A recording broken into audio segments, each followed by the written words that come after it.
ओम शांति। आज सुनते हैं प्यारे बाबा की 3 अगस्त की मुरली से दिल में छपने वाली गहराई की बातें।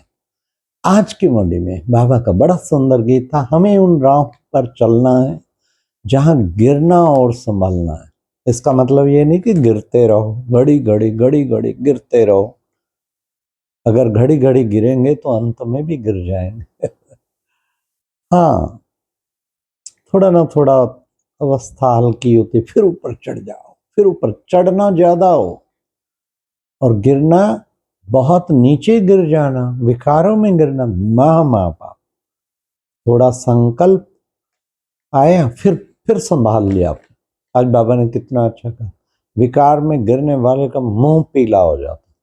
अंदर में समझते हैं हमने क्या किया। लुट गया सब कुछ, कमाई सारी गई, भगवान की अवज्ञा कर ली।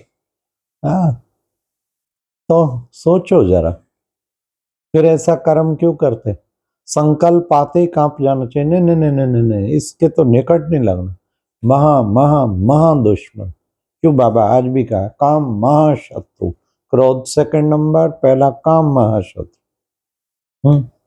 तो इसके संकल्प से भी दूर रहना, दे अभिमान से भी बचाव रखना। दे अभिमान से ही सारे विकार पैदा होते। हाँ, दे अभिमान में होंगे, कभी कोई आएगा कभी कोई आएगा, कभी बिल्कुल नहीं। अब बाबा ने आज का कसम खाओ, हम विकार में नहीं जाएंगे। कसम खाओ, हम पवित्र रहेंगे। बाप से प्रतिज्ञा करो, बाप तुम्हें पवित्र बना के राजाई देते हैं। राजा ऋषि, वे किसे कहते हैं राजा ऋषि? अर्थात पवित्रता द्वारा। ऋषि माना पवित्र, पवित्रता द्वारा तुम राजाई प्राप्त करते हो। बाबा ने कहा देखो, महात्मा कहते हैं ना पवित्र आत्मा को, तुम महात्मा भी हो, तुम राज ऋषि भी हो। तो कितना आज बाबा ने प्योरिटी का हमें महत्व समझाया। रोज बाबा से बाबा ने कहा ना, कसम खाओ, प्रतिज्ञा करो। ये प्रतिज्ञा रिवाइज करते तो हैं, फिर भूल जाते हैं। रिवाइज दो, रोज करो। रात को सोते टाइम बाबा को चाट दो, फिर प्रतिज्ञा, भगवान के हाथ में हाथ। बाबा मैं दिल से प्रतिज्ञा करता हूँ, मर जाऊंगा मिट जाऊंगा कुछ हो जाएगा, लेकिन मनसा में भी पूर्ण पवित्र रहूं। ऐसे पवित्र राज। बाबा ने कहा गृहस्थी थे ना क्राइस्ट बौद्ध, तो गृहस्थी अपवित्र तो धर्म स्थापन कर ना सके, उनमें पवित्र आत्मा आई, उसने धर्म स्थापन किया। पवित्रता का कितना गायन है शुरू से लेकर देखो।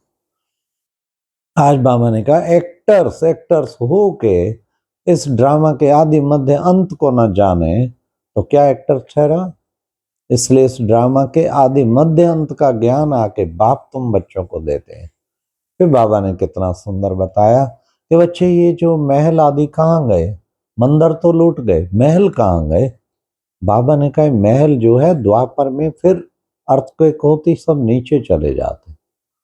हाँ, वो सब नीचे चले गए, फिर निकल आएंगे, फिर सतियों की दुनिया, महलों की दुनिया बन जाएगी। और उससे पहले बाबा ने कहा महाभारी महाविनाश सामने खड़ा है, मौत सामने खड़ा है। ये वही महाभारत लड़ाई है।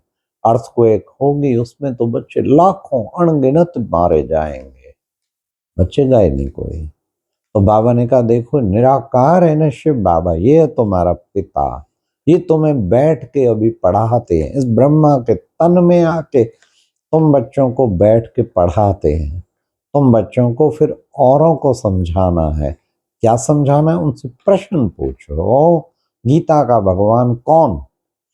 16 कला संपूर्ण संपूर्ण निरकारी श्री कृष्ण या निराकार परम पिता शिव परमात्मा जो सर्वगुण संपन्न।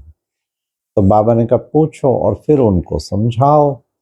फिर बाबा ने कहा देखो बच्चे, ये जो है कई बच्चे झुटका खाते हैं, झुटका नहीं खाना चाहिए। हाँ, बाप की याद में बैठते झुटका खाते, झुटका खाएंगे तो फिर बच्चे, माया झुटका खिलाती रहती है, विकारों के भी झुटके खाते रहते हैं। तो बच्चे इस योग अग्नि से बाबा आके हठ योग और राज योग का फर्क बताते हैं। हठ योगियों का देखो कितना म्यूजियम बना हुआ है मंदिर जयपुर में। हाँ, क्या रजाई उनकी लगी पड़ी है। बाबा ने कहा ये हठ योग और ये है राजयोग। द्वापर से तुम सीखते हठ योग, अब बाबा आके तुम्हें सहज राजयोग सिखाते, जिससे तुम राजाई की प्राप्ति करते हो। देखो बच्चे, द्रौपदी ने पुकारा, क्या पुकारा? हे परमात्मा आओ, मुझे बचाओ, दुशासन तंग करते हैं, इनसे बचाओ। कंस, दुशासन, सब क्या क्या है। तो बाबा ने कहा कि बाबा ने आके एक द्रौपदी क्या, तुम सब आत्माओं रूपी द्रौपदियों को बचाया। हाँ, निर्वस्त्र होने से बचाओ। कितना 21 साड़ियां देता रहा, 21 जन्मों की बादशाही दिया। आत्मा अपवित्र बन गई, उसको बचाया, बाबा नहीं बचाया ना। फिर बाबा ने कहा कितना देखो बच्चे यादगार बनाते हैं जगह जगह। फिर बाबा ने कहा देखो सबसे प्राचीन भाषा जो है ना बच्चे, वो हिंदी है। संस्कृत भी बाद में निकली है, लेकिन सबसे प्राचीन भाषा। बाबा हिंदी में आके उन बच्चों को समझाता है। राधे कृष्ण तो बिल्कुल पवित्र है, पवित्र दुनिया स्थापन हो रही है। अब ऐसी पवित्र दुनिया में चलने के लिए बाबा तुम बच्चों को ले जाते हैं, उसके लिए पुरुषार्थ कराते। 5000 वर्ष पहले पवित्र प्रवृत्ति मार्ग था। पवित्र दुनिया में पवित्र राजाई थी। बाबा ऐसी दुनिया में तुम बच्चों को ले जाते, बेहद के बाप से तुम बेहद की बादशाही लेते। बच्चे देखो बाम शादी भी बनेंगे, कितना मारा मारी होगी, तो सब ये अब सृष्टि परिवर्तन का टाइम आ चुका है।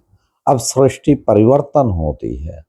बाप आके भगवान नई दुनिया स्थापन करते और पुरानी को परिवर्तन करते।